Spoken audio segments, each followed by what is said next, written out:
Hadirin yang kami hormati, yang semoga dirahmati oleh Allah, kita lengkapi dengan nasihat yang keempat dari Ali bin Abi Thalib radhiyallahu taala anhu. Wa ammal jumlatur rabi'ah, adapun nasihat yang keempat yang disampaikan Ali bin Abi Thalib radhiyallahu taala anhu adalah wala yastahyi an yata'allama idza lam ya'lam. Dan hendaklah seseorang itu tidak malu untuk belajar jika dia tidak tahu. Ini dua nasihat yang saling melengkapi. Yang pertama, kalau nggak tahu terus ditanya, jangan malu untuk mengatakan saya tidak tahu. Yang kedua, kalau memang sudah tidak tahu, kalau kita dalam posisi orang yang belum paham, belum tahu, jangan malu untuk belajar. Hadirin yang kami hormati, yang semoga dirahmati oleh Allah, saya nasihatkan untuk diri kami pribadi dan juga jamaah sekalian, jika seandainya kita masih merasa banyak ilmu agama, apalagi ilmu agama dasar yang belum kita ketahui, jangan malu untuk belajar, kata Ali bin Abi Thalib radhiyallahu taala. Terlebih itu adalah ilmu-ilmu dasar yang sangat kita butuhkan. Seperti apa?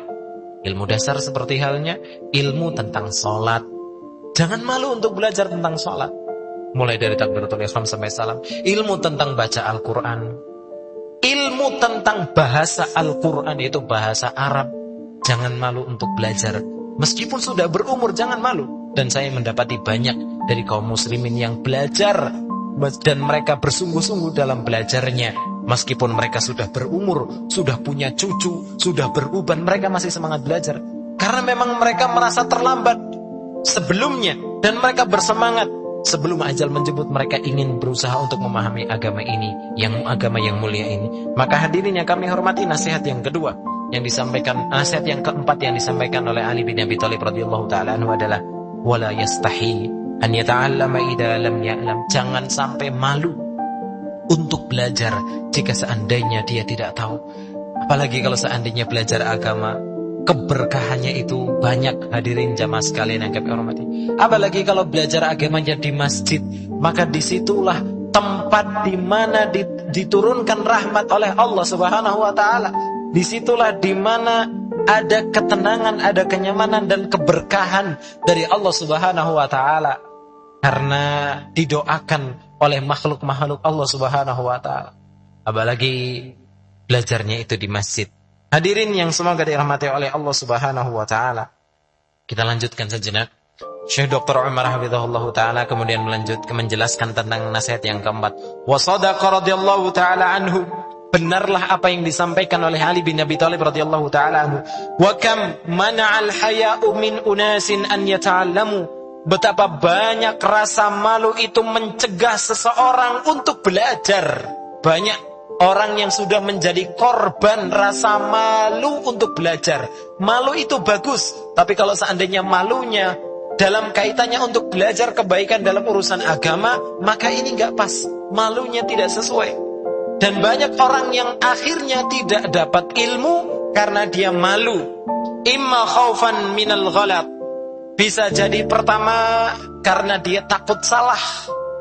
Karena dia takut selama ini dia salah dalam mengerjakan sesuatu. Barangkali ada yang seperti ini. Dia ketika mau belajar, waduh, nanti pala saya banyak salah, pala repot. Sudahlah seperti ini. Ini juga sebuah perkara yang kurang pas, yang perlu diperbaiki. Au hadara an yajlisu 'inda man huwa asgharu minhum sinnan. Atau barangkali karena dia menghindari, merasa malu sehingga dia enggan untuk duduk di majelis yang di situ ternyata yang mengajar di majelis tersebut umurnya lebih muda dibanding dia. Akhirnya dia malu, akhirnya dia enggan belajar, dia enggan duduk di majelis ilmu. Akhirnya enggak dapat ilmu. Au aqallu wajahatan ijtima'iyatan, atau paling tidak barangkali orang yang terjaga dari mendapatkan ilmu karena malu adalah karena gengsi. Gengsi. Bisa jadi karena gengsi kumpul-kumpul dengan orang yang tidak sederajat, tidak selevel dengan dia. Hadirin yang kami hormati, ini nasihat yang disampaikan oleh Syekh Dr. Umar bin Abdullah bin Muhammad Al-Muqbil hafizahullahu ta'ala. Betapa banyak poin-poin yang disampaikan beliau tadi menjadi penghalang seseorang untuk bisa mendapatkan ilmu. Maka Mudah-mudahan itu tidak menjadi penghalang bagi kita untuk bisa belajar ilmu agama. Karena ilmu agama itu luas untuk dipelajari. Ilmu agama yang perlu kita pelajari itu sangat luas. Maka jika seandainya kita enggan untuk duduk di majelis ilmu karena malu, karena gengsi, maka ini sangat rugi. Dan kerugian itu tentu saja bisa jadi akan benar-benar dirasakan nanti di akhirat. Di hari di mana orang-orang ketika itu banyak yang menyesal. Orang-orang yang tidak banyak, orang-orang yang banyak berbuat dosa, mereka akan menyesal. Bahkan orang-orang yang beramal itu juga akan menyesal di akhirat. Di antara penyesalan mereka yang diterangkan oleh para ulama adalah mereka menyesal kenapa mereka tidak berusaha maksimal untuk beribadah, melakukan ketaatan kepada Allah Subhanahu wa taala. Hadirin yang semoga dirahmati oleh Allah Subhanahu wa taala, adapun nasihat yang lain yang disampaikan oleh Syekh Dr. Umar hafizahullah taala terkait nasihat keempat, insyaallah kita akan lanjutkan pada pertemuan yang akan datang insyaallah. Maka dua nasihat ini harus kita benar-benar perhatikan. Pertama, jika seandainya kita memang tidak tahu, tidak paham tentang perkara agama, ada yang bertanya kepada kita, jangan malu untuk mengatakan mohon maaf saya tidak tahu. Silahkan tanyakan kepada yang lebih paham. Karena itu lebih menyelamatkan kita di hadapan Allah Subhanahu wa taala. Dan jika seandainya kita merasa bahwa banyak ilmu yang belum kita ketahui, banyak ilmu agama yang belum kita pahami, maka jangan malu untuk memulai, untuk belajar, mempelajari ilmu tersebut. Sebenarnya mudah-mudahan hal itu bisa menjadi hujah kita di hadapan Allah Subhanahu wa taala bahwa kita sudah berusaha untuk belajar. Kita sudah berusaha untuk belajar ketika kita hidup di dunia.